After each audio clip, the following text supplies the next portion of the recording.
like a Hellcat.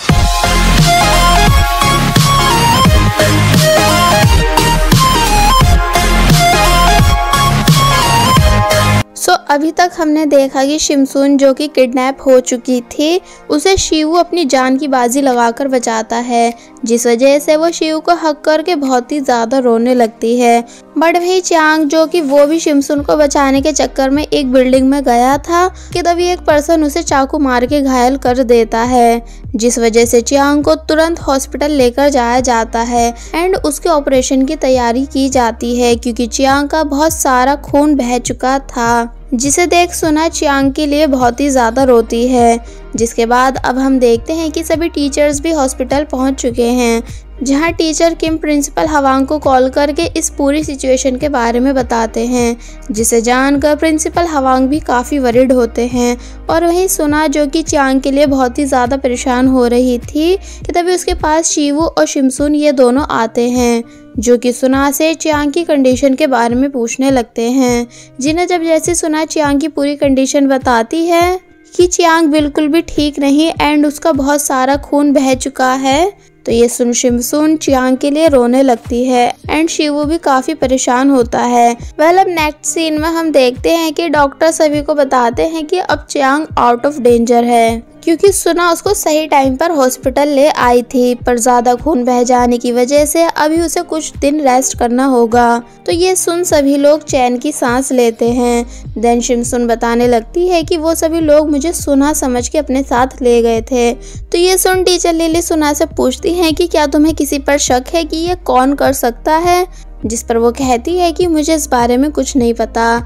जिसके बाद फिर जब ये डिस्कस किया जाता है कि अब कौन हॉस्पिटल में चांग के पास रुकेगा, तो इस पर शिमसून बोलती है कि वो चांग के पास रुकेगी, क्योंकि चांग उसे बचाने के चक्कर में ही तो इंजर्ड हुआ है। तो फिर टीचर किम शिमसून और सैम को चांग के पास हॉस्पिटल में रोकते हैं। अब नेक्स्ट डे हम देखते हैं कि सभी स्टूडेंट्स इसी इंसिडेंट के बारे में बात कर रहे होते हैं कि आखिर उनके स्कूल में चल क्या रहा है एंड वो लोग कौन थे जो शिमसून को सुना समझ के किडनैप करके ले गए थे। तो इस पर जोंग बोलता है कि उन्हें ये सब ना सोचते हुए अपनी प्रैक्टिस पर फोकस करना चाहिए, क्योंकि वो लोग यहाँ मार्शल आर्ट सीखना आए हैं, ना कि मिस्ट्री सॉल्व करने। तो ये सुन सभी को जोंग पर गुस्सा आने लगता है। और वहीं हम शिवू को देखते हैं जो कि बात लेकर बाहर आता है एंड अब उसने अपना हेयर कलर भी चेंज कर लिया होता है, पर क्यों ये हमें पता नहीं। वो चांग के बेड को देखकर उसे मिस करने लगता है। और वहीं प्रिंसिपल हवांग टीचर गोंग से बात करते हैं कि सिर्फ मोरिम स्कूल के टीचर्स और स्टूडेंट्स को ही पता था कि वो सभी स्कूल ट्रिप पर जा रहे हैं। तो फिर ये बात बाहर वालों को कैसे पता चली जो उन्होंने शिमसून को सुना समझ के किडनैप किया। तो इस पर टीचर गोंग बोलते हैं कि कभी कभी दुश्मन हमारे इतने करीब होता है कि हम समझ भी नहीं पाते कि वो हमारा दुश्मन है। जिस बात को सुन प्रिंसिपल हवांग का सारा शक चांग के डैड पर जाने लगता है, जो कि मोरिम स्कूल के स्पॉन्सर भी हैं, क्योंकि उनके अलावा मोरिम स्कूल का और किसी बाहर वाले से कनेक्शन नहीं। एंड वही नेक्स्ट सीन में हम चांग को देखते हैं जिसको फाइनली होश आ ही जाता है, जहां वो देखता है कि शिमसून उसी के पास बैठी हुई सो रही है। तो इस पर सैम चांग को बताता है कि शिमसून ने पूरी रात चांग की केयर की। तो ये बात सुनकर चांग हैरान होता है कि तभी उसे शिमसून की वो सब बातें याद आने लगती हैं जब शिमसून ने चांग को उससे दूर रहने के लिए बोला था, क्योंकि शिमसून को चांग एक बोझ की तरह लगता है। इसलिए चांग ये सब बातें याद करते हुए बोलता है कि शायद मैं एक बार फिर तुम्हारे लिए बोझ बन गया, जिस वजह से तुमको मेरी केयर करने के लिए यहाँ रुकना पड़ा। और फिर शिमसून को बिना उठाए बाहर आकर बैठ जाता है, जिसके पास शिमसून भागती हुई आती है और बोलती है कि तुमने मुझे उठाया क्यों नहीं। देन चांग से उसकी तबीयत के बारे में पूछने लगती है कि क्या अब वो ठीक है, मतलब कि कहीं उसे वीकनेस तो फील नहीं हो रही है। जिस पर चांग कहता है कि मैं बिल्कुल ठीक हूँ, तुम इतनी टेंशन क्यों ले रही हो, और वैसे भी मैं इतनी जल्दी मरने वालों में से नहीं, क्योंकि तुम्हें पता है ना कि मेरा नाम स्ट्रॉन्ग चांग है। तो ये सुन शिमसून चांग को डायरेक्ट गले लगा लेती है, जिसे ऐसा करता देख चांग भी काफी ज्यादा हैरान होता है। देन शिमसून बोलती है कि वो बहुत ही ज्यादा डर गई थी जब उसको चांग की कंडीशन के बारे में पता चला था, पर अब चांग को ठीक देखने के बाद वो अब थोड़ा रिलैक्स फील कर रही है। जिसे ये सब बातें बोलते हुए सुन चियांग मन ही मन खुश होने लगता है। देन शिमसून पीछे होकर चियांग को सॉरी बोलती है क्योंकि चियांग के साथ ये सब उसी की वजह से हुआ, जिस पर चियांग कहता है कि तुम्हें खुद को ब्लेम करने की कोई ज़रूरत नहीं, तुम ठीक हो, मेरे लिए इतना ही काफ़ी है। जिस बात को सुन शिमसून हैरानी से चियांग को देखने लगती है और वही नेक्स्ट सीन में हम देखते हैं कि सभी टीचर्स स्टूडेंट्स को सेल्फ डिफेंस के बारे में बताते हैं। देन उनको फिजिकली करके भी बताते हैं कि उन्हें खुद को सामने वाले से कैसे बचाना चाहिए। जहाँ टीचर मैक्स बहुत जोर से टीचर किम के बाल खींचते हैं तो ये देख सभी लोग हैरान होने लगते हैं और फिर बाद में टीचर मैक्स टीचर किम से पूछते हैं कि क्या आप ठीक हो, मतलब कि आपको लगी तो नहीं। तो इस पर वो बोलते हैं कि नहीं, मैं बिल्कुल ठीक हूँ। देन आफ्टर क्लास शिवू शिमसून को कॉल करता है और चियांग की तबीयत पूछने लगता है, जो कि जब जैसी शिमसून शिवू को बता ही रही थी कि तभी वहाँ चियांग की मॉम आ जाती हैं चियांग को ढूंढते हुए कि कहाँ है मेरा बेटा चियांग, क्या अब वो ठीक है। जिन्हें इतना ज्यादा वरीड देख शिमसून डरने लगती है क्योंकि चियांग की ये कंडीशन उसी की वजह से तो हुई है। देन अब चियांग की मॉम चियांग से मिलती हैं, जहां वो उससे पूछने लगती हैं कि आखिर वो तुम्हारा दोस्त है कौन जिसको बचाने के चक्कर में तुम्हारी ये हालत हुई। तो ये सुन शिमसून अपना फेस नीचे कर लेती है, बट चियांग उनको शिमसून का नाम नहीं बताता।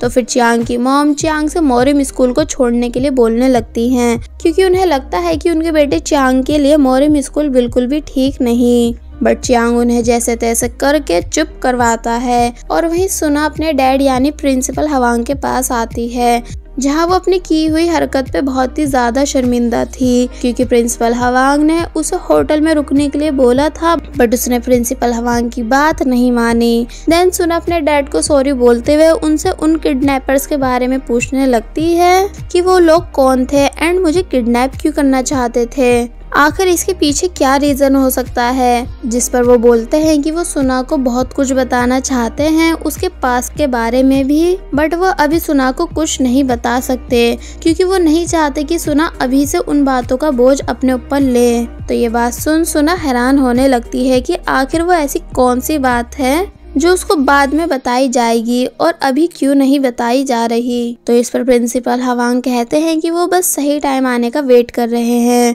और बोलते हैं कि मुझे पूरा यकीन है कि जब सुना को सच के बारे में पता चलेगा तो वो अपने डैड पर बिलीव करेगी। जिनकी ये सब बातें सुनकर सुना और भी ज्यादा हैरान होने लगती है। आई थिंक प्रिंसिपल हवांग का इन सब बातों से मतलब सुना के रियल फादर यानी चायुन से है। वेल अब हम शिमसून के डैड को देखते हैं जो कि सो रहे थे कि तभी उन्हें अपने पास्ट की कुछ मेमोरीज याद आने लगती हैं कि कैसे 18 साल पहले एक घर में आग लग गई थी जहां एक बच्चा जोर जोर से रो रहा था। तो तब उन्होंने उस बच्चे के पास जाकर उसे बचाने की कोशिश की थी, उसे अपने साथ वहां से ले जाने में, पर तभी कुछ लोगों ने वहां आकर उन्हें घेर लिया था। तो ये देख वो काफी ज्यादा परेशान हुए थे। जिन बातों को याद करते हुए शिमसून के डैड परेशान होने लगते हैं। वेल अब शिमसून के डैड का इस इंसिडेंट से क्या कनेक्शन ये हमें बाद में पता चलेगा। और वहीं दूसरी तरफ सुना पियानो रूम में बैठी हुई होती है जिसके पास शिवू आता है एंड पूछने लगता है कि आज तुम पियानो क्यों नहीं बजा रही हो। जिस पर वो उसे बताती है कि इसलिए क्योंकि आज मैं खुद को काफी थका हुआ फील कर रही हूँ। और फिर सुना बातों बातों में शिवू को बताने लगती है कि उसे अपनी मॉम से रिलेटेड कुछ भी याद नहीं, सिर्फ इस सॉन्ग के अलावा जिसे वो पियानो पर प्ले करती है। जिसकी ये बात सुन शिवू हैरान हो जाता है क्योंकि उसको भी अपने चाइल्डहुड से रिलेटेड बस यही एक सॉन्ग याद है जो सुना प्ले करती है, तभी तो वो उसे सुनकर आसानी से सो पाता है। वेल अब नेक्स्ट डे हम चियांग को देखते हैं जो कि खुद से अपने रूम से बाहर जा रहा था कि तभी उसके पास शिमसून भागती हुई आती है एंड चियांग से उसका हाथ पकड़ने के लिए बोलती है ताकि वो आराम से चल सके। बट चियांग शिमसून का हाथ नीचे कर देता है और बोलता है कि मैं खुद से चल सकता हूँ, तुम्हें मेरी फिक्र करने की कोई ज़रूरत नहीं। बट शिमसून मानती नहीं एंड चियांग को उसका हाथ पकड़ने के लिए बोलती है। तो ये देखते हुए चियांग कहता है कि क्या तुम्हें मेरे ऊपर तरस आ रहा है, मतलब कि क्या तुम मेरे लिए सॉरी फील कर रही हो क्योंकि मैं तुम्हारी वजह से इंजर्ड हुआ इसलिए। तो ये सुन शिमसुन कुछ नहीं बोलती। देन चियांग कहता है कि मैं तुम्हारी फिजिकल हेल्प खुशी खुशी एक्सेप्ट कर लूँगा, पर फिर बाद में जो मुझे इमोशनल पेन होगा क्या तुम उसमें मेरा साथ दे पाओगी? नहीं ना, इसलिए प्लीज मुझ पर तरस खा के ये सब मत करो, मैं खुद भी चल सकता हूँ। और फिर वहाँ से चला जाता है, जिसकी बातों से शिमसुन को बहुत ही ज़्यादा बुरा लगता है, क्योंकि वो सब समझ रही थी कि चियांग इस टाइम बहुत ही गहरे दर्द में है। जिसके बाद जब चियांग चल ही रहा था कि तभी उसके पास शीवू का मैसेज आता है, जो कि चियांग से जल्दी ठीक होने के लिए बोलता है, जिसे रीड कर चियांग कुछ सोचने लगता है। और वहीं शीवू भी चियांग की वो सब बातें याद करता है जो उसने होटल में शीवू से कही थी, क्योंकि एक तरह से ये बात शीवू के भी मन में है कि उसने अनजाने में चियांग के साथ सही नहीं किया। अब हम चियांग की मॉम का घर देखते हैं, जहां चियांग हॉस्पिटल से डिस्चार्ज होने के बाद पहुंचता है, क्योंकि चियांग की मॉम ने डिस्चार्ज होते ही चियांग को उनके घर आने के लिए बोला था, ना कि मोरिम स्कूल। जहां जब चियांग कहता है कि बट मॉम मैं वापस स्कूल जाना चाहता हूं, पर वो उसे जाने नहीं देती और कहती हैं कि पहले तुम्हें कुछ दिन यही रेस्ट करना होगा, वरना तुम मेरा मरा हुआ मुंह देखोगे। तो ये सुन चियांग कुछ दिन के लिए अपनी मॉम के घर रुकने के लिए मान जाता है।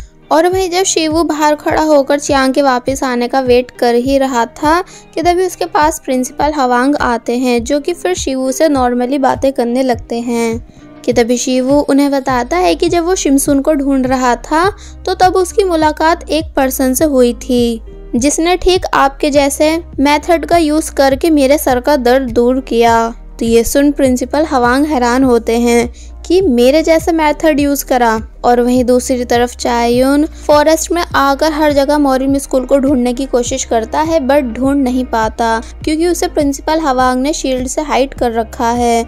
इसलिए फिर नेक्स्ट डे चायुन एक आदमी से मिलता है, जो कि उसे 18 साल पहले की बात बताता है कि किन किन लोगों ने चायुन के घर पे अटैक किया था। और फिर वो चायुन को बताता है कि जुकपुंग टीम के मेंबर ने चायुन के घर पर अटैक किया था, यहीं पास के कुछ छोटे मोटे गुंडों को अपने साथ लेके। तो ये सुन चायुन हैरान होने लगता है, क्योंकि जुकपुंग एक बहुत ही पावरफुल टीम है, जो कि बहुत सालों से चिंटामणि की कीज को ढूंढ रही है। एंड इसी टीम की वजह से मोरिम एसोसिएशन के चेयरमैन ने चायुन को चिंटामणि की कीज लेकर छुपकर भागने के लिए बोला था। देन वो आदमी कहता है कि तुम्हें इस इंसिडेंट के बारे में एक आदमी और भी अच्छे से बता सकता है, क्योंकि शायद वो उस टाइम उस इंसिडेंट में शामिल था, पर इसमें उसकी आंखों की रोशनी चली गई थी। तो ये बात जानकर चायुन हैरान होता है। वह आदमी और कोई नहीं बल्कि शिमसुन के डैड हैं, जो कि यहाँ 18 साल पुराना पास्ट याद करते हैं कि कैसे जब वो एक बार शॉप में बैठकर अपनी बीवी को याद करते हुए बहुत ही ज़्यादा रो रहे थे, क्योंकि उनकी वाइफ की डेथ हो चुकी है, जिस वजह से उन्हें ये चिंता सता रही थी कि अब वो अकेले शिमसुन को कैसे संभाल पाएंगे। कि तभी उनको कुछ गुंडों की बातें सुनाई देती हैं, जो कि जुकपुंग ग्रुप के साथ मिलकर चायुन के घर पर अटैक करने वाले थे, क्योंकि इससे उन्हें बहुत सारे पैसे मिलेंगे। और फिर वो कहते हैं कि वैसे जुकपुंग टीम के लोग किसी चिंटामणि की कीज को ढूंढ रहे हैं, जो कि मैंने सुना है कि वो दुनिया में बहुत ही ज़्यादा पावरफुल है, जो अगर किसी को मिल जाए तो वो कुछ भी कर सकता है।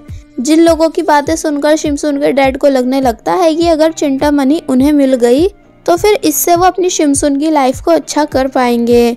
इसलिए फिर जब वो गुंडे और जुकपुंग टीम के मेंबर्स चायुन के घर पर अटैक करने जाते हैं, तो तब शिमसुन के डैड भी उन सभी का पीछा करते हैं। जिन सब के आने का चायुन की वाइफ को भी पता चल जाता है, इसलिए वो अपने बच्चों को छुपाकर बाहर आती है, जिसे देख वो सभी लोग उससे चिंटामणि की कीज मांगने लगते हैं। पर जब वो उन्हें वो नहीं देती, तो फिर वो चायुन की वाइफ के गले में जंजीर डालकर उसे मारने लगते हैं, जिनका सामना करने की चायुन की वाइफ पूरी कोशिश करती भी है, मतलब कि उन सभी से फाइट करने की। पर तभी उनमें से एक मेंबर पीछे से चायुन की वाइफ पर बहुत जोरदार अटैक करता है, जिस वजह से चायुन की वाइफ मर जाती है। एंड इस सब को होते हुए शिमसुन के डैड ने भी देख लिया था।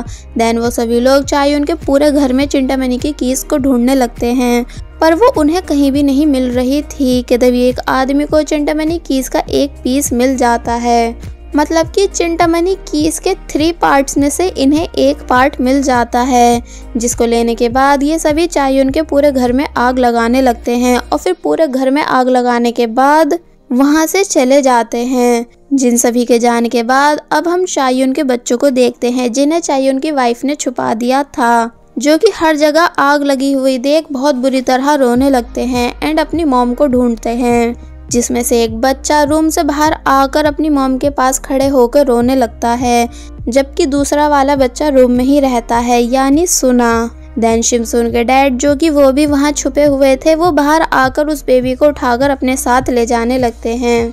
जिन सब मेमोरीज को याद करते हुए शिमसून के डैड यहाँ बहुत ही ज़्यादा परेशान होने लगते हैं। वेल, अब नेक्स्ट सीन में हम शिमसून को देखते हैं, जो कि जब जैसे वापस स्कूल आती है तो शिवू उसे रोकता है एंड उसे अपने साथ डिनर कराने के लिए लेकर जाता है और फिर शिमसून को अपने हाथों से बनाया हुआ खाना खाने के लिए देता है, जिसे जब जैसे शिमसून टेस्ट करती है तो वो उसे काफ़ी ज़्यादा अच्छा लगता है। तो ये देख शिवू बहुत ही ज़्यादा खुश होने लगता है। देन शिमसून को खाना खाते हुए बहुत ही ध्यान से खुश होकर देखने लगता है, जिसके बाद जब ये दोनों साथ में बैठकर बातें करते हैं तो तब शिवू शिमसून को बताता है कि जब वो किडनैप हुई थी तो तब शिवू बहुत ही ज़्यादा डर गया था, क्योंकि उसे ये लगने लगा था कि वो शिमसून से दोबारा नहीं मिल पाएगा। ये बातें सुनकर शिमसून भी हैरान होती है। देन शिवू शिमसून से बोलता है कि अब फिर कभी मुझे अकेला छोड़ के मत जाना। तो ये सुन शिमसून की आंखों में आंसू आ जाते हैं। और वहीं जब चियांग अपने डैड की सेक्रेटरी से ओएनपी बिल्डिंग के बारे में पूछता है, जहां शिमसून को किडनैप करके रखा गया था, तो इस पर वो उसे बताते हैं कि उनकी इस नाम की कोई भी बिल्डिंग नहीं, ज़रूर आपको कोई गलतफहमी हो रही होगी। तो ये बात सुन चियांग हैरान हो जाता है, क्योंकि उसे बहुत अच्छे से याद है कि जब 1 साल पहले उसने अपनी डैड के बिजनेस को संभालने की नाकाम कोशिश की थी, तो तब उसने फाइल्स में ओएनपी बिल्डिंग का नाम भी देखा था। इसलिए वो हैरान होकर बोलता है कि तो फिर सेक्रेटरी चैंग मुझसे झूठ क्यों बोल रहे हैं कि हमारी कोई भी ओएनपी नाम की बिल्डिंग नहीं। और वहीं दूसरी तरफ हम टीचर किम और टीचर लिली को भी बातें करते हुए देखते हैं, जहां टीचर किम भी चिंटामणि के बारे में ही बात कर रहे थे, क्योंकि वो खुद चिंटामणि को बहुत सालों से ढूंढ रहे हैं। एंड इनकी ये बात सिर्फ टीचर लिली को पता है, क्योंकि वो टीचर किम की पुरानी दोस्त हैं।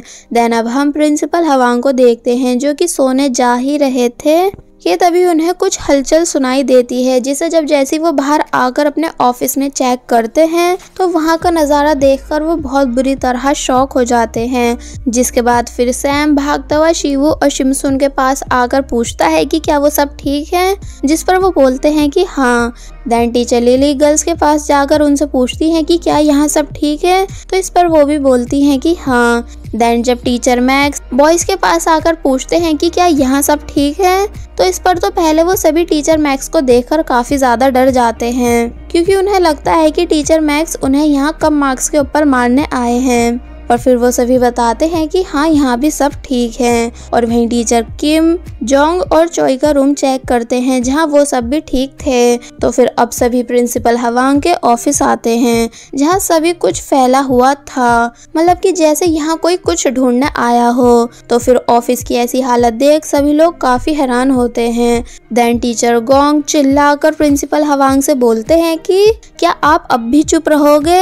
आखिर आप सभी को चिंटामणि की के बारे में बता क्यों नहीं देते, जिसका एक पीस शायद आपके पास है? तो ये सुन सभी लोग काफी ज्यादा हैरान हो जाते हैं, क्योंकि अभी तक इन सभी ने चिंटामणि के बारे में कहानियों में सुना था, पर अब टीचर गोंग से ये बात सुनकर कि चिंटामणि असलियत में होती है, ऊपर से उसका कुछ कनेक्शन प्रिंसिपल हवांग से है, तो ये जानकर सभी लोग बहुत ही ज्यादा हैरान होते हैं, जिनके ऊपर चिल्लाकर प्रिंसिपल हवांग टीचर गोंग को चुप करवाते हैं। जिसके बाद अब सभी की अलग अलग मीटिंग बैठती है, जहाँ पहले हम स्टूडेंट्स की मीटिंग देखते हैं, जो कि काफ़ी हैरान हुए थे और सुना से इस बारे में पूछते हैं कि तुम तो प्रिंसिपल हवांग की बेटी हो ना, तो तुम्हें तो इस बारे में ज़रूर कुछ पता होगा। पर वो सभी को बताती है कि उसे खुद इस बारे में कुछ नहीं पता। तो ये सुन जोंग उसे बेवकूफ़ बोलने लगता है। और वहीं सभी टीचर्स भी इस बारे में बात करते हैं कि अगर प्रिंसिपल हवांग के पास चिंटामणि की है, तो उन्होंने आज तक हमें इस बारे में क्यों नहीं बताया। जिस पर टीचर किम कहते हैं कि अभी ये बात क्लियर नहीं कि प्रिंसिपल हवांग के पास की है भी कि नहीं, क्योंकि अगर हुई तो फिर ये बात सच हो जाएगी कि जुगपुंग टीम के लीडर और कोई नहीं बल्कि प्रिंसिपल हवांग ही हैं, जिसने चायुन और उसकी फैमिली को मरवाया। तो ये सुन सैम पूछता है कि जुगपुंग ये क्या है। तो इस पर वो उसे बताते हैं कि जुगपुंग एक ऐसी टीम का नाम है जो कि बहुत ही ज़्यादा पावरफुल है एंड काफ़ी टाइम से अपने पर्सनल यूज़ के लिए चिंटामणि की कीज़ को ढूंढ रही है। और साथ ही इसी टीम ने चिंटामणि कीज़ के इंचार्ज यानी चायुन और उसकी फैमिली को मरवाया। तो ये सुन सैम हैरानी से बोलता है कि इसका मतलब अगर प्रिंसिपल हवांग के पास चिंटामणि की कीज़ हुई तो फिर जुगपुंग टीम के लीडर वो हुए। तो इस पर टीचर मैक्स बोलते हैं कि अगर ऐसा हुआ तो फिर सभी र्यूमर सर्च हो जाएंगे। और वहीं प्रिंसिपल हवांग टीचर गोंग से बात करते हैं कि उन्हें क्या ज़रूरत थी सभी के सामने चिंटामणि का नाम लेने की, जिस पर वो कहते हैं कि मैं बताऊं या ना बताऊं पर एक दिन ये राज सबके सामने खुलना ही है। तो ये सुन प्रिंसिपल हवांग बोलने लगते हैं कि मैं पूरा श्योर हूँ कि कोई भी बाहर का आदमी मेरी बनाई हुई शील्ड को तोड़कर स्कूल के अंदर नहीं आ सकता, तो फिर ये ज़रूर स्कूल के अंदर से ही किसी का काम है। तो ये सुन टीचर गोंग चुप हो जाते हैं। देन प्रिंसिपल हवांग टीचर गोंग से पूछते हैं कि वैसे आपको ऐसा क्यों लगता है कि चिंटामणि की की मेरे पास होगी। तो इस पर टीचर गोंग बोलते हैं कि जब 18 साल पहले चायुन के पास से कीज़ गायब हुई थी तो इसमें सबसे बड़ा सस्पेक्ट आपको माना गया था क्योंकि सिर्फ आप चायुन के बेस्ट फ्रेंड थे। तो ये बात सुनकर प्रिंसिपल हवांग बहुत ज़ोर से टीचर गोंग के ऊपर चिल्लाते हैं और फिर टीचर गोंग के वहाँ से जाने के बाद चिंटामणि की के पीस को देखने लगते हैं जो कि उनके पास है। बट अब ये इनके पास आया कैसे ये हमें बाद में पता चलेगा। वेल अब हम शिवू को देखते हैं जो कि कहीं जा रहा था कि तभी प्रिंसिपल हवांग उसे रोकते हैं। देन ये दोनों बातें करने लगते हैं जहाँ जब जैसी शिवू उनसे पूछता है कि वैसे क्या सच में आपके पास चिंटामणि की है, तो इस पर वो उसे बता ही देते हैं कि हाँ मेरे पास चिंटामणि की का एक पीस है जिसे मैंने सबसे छुपा रखा है और आज तक किसी को भी इसके बारे में नहीं बताया। तो ये सुन शिवू हैरान होता है और पूछने लगता है कि तो फिर आपने ये बात मुझे क्यों बताई, जिस पर वो बोलते हैं कि इसलिए क्योंकि मैं एक ऐसे स्टूडेंट को ढूंढ रहा हूँ जो इस की के पीस को अपने पास सेफ रख सके। कि तभी वो चुप हो जाते हैं क्योंकि कोई छुपकर उन दोनों की बातें सुन रहा था। पर जब जैसे शिव ऊपर की तरफ देखता है तो वहाँ कोई भी नहीं था, इसलिए प्रिंसिपल हवांग शिवू से इस बारे में बाद में बात करने के लिए बोलते हैं। वेल अब नेक्स्ट डे हम चियांग को देखते हैं जिसके पास उसके डैड का सेक्रेटरी यानी सेक्रेटरी चैंग आते हैं जो कि उसे बताते हैं कि उन्होंने चियांग के डैड को चियांग की इंजरीज के बारे में नहीं बताया जो कि उसे शिमसुन को बचाने के टाइम लगी थी। तो ये सुन चियांग हैरान होता है और पूछता है कि पर क्यों। तो इस पर वो बोलता है कि इसलिए क्योंकि मैं नहीं चाहता कि चेयरमैन परेशान हो क्योंकि वो खुद वैसी संगाई ग्रुप को अकेले संभालने में बिजी हैं। तभी तो उन्होंने आपको मोरिम स्कूल भेजा ताकि आप खुद को किसी काबिल बना सके। मतलब कि जब आप मोरिम स्कूल के सबसे बेस्ट स्टूडेंट बनोगे तभी तो आप संघाई ग्रुप को सही से संभाल पाओगे क्योंकि जैसा कि सबको पता है कि मोरिम स्कूल कोई नॉर्मल स्कूल नहीं, इसलिए आपको अपनी वहाँ पहचान बनानी ही होगी। यही आपके डैड यानी चेयरमैन चाहते हैं। तो फिर अब ये सब सुन चियांग के अंदर मोरिम स्कूल का नंबर 1 स्टूडेंट बनने की फीलिंग्स जागने लगती हैं। और वहीं शिवू जो कि सो रहा था कि तभी उसको अपने वही सब बुरे सपने आने लगते हैं जिन सबको देखने के बाद जब जैसे वो उठता है तो फिर वो अपने आप को मिरर में देखने लगता है जहां हमें एक बार फिर शिवू के लॉकेट को फोकस के साथ दिखाया जाता है जैसे कि ये बहुत ही इम्पोर्टेंट हो। देन शिवू प्रिंसिपल हवांग की रात वाली सभी बातें ध्यान से सोचने लगता है और अब उसके मन में भी मोरिम स्कूल का नंबर 1 स्टूडेंट बनने की फीलिंग्स जागने लगती हैं। और बस फिर इसी के साथ पार्ट 9 यहीं पर एंड हो जाता है।